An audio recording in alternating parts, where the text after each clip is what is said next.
242 জন যাত্রী নিয়ে মাঝ আকাশ থেকে ভেঙে পড়ল যাত্রীবাহী বিমান।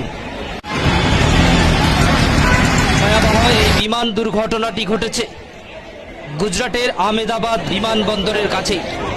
প্রাথমিক সূত্রে জানা যাচ্ছে এই বিমানে অন্ততপক্ষে 242 জন যাত্রী ছিলেন।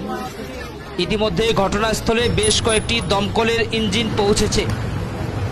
অ্যাম্বুলেন্সে করে তড়িঘড়ি আহতদের উদ্ধার করে পাঠানো হচ্ছে হাসপাতালে। বিমানটি আহমেদাবাদ থেকে লন্ডনের দিকে যাচ্ছিল বলে প্রাথমিকভাবে জানা গিয়েছে।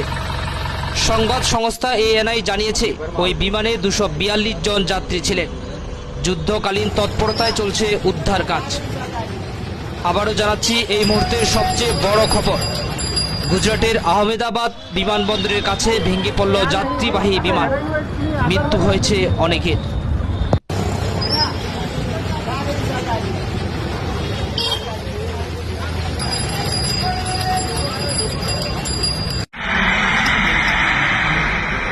सवारी कितनी थी?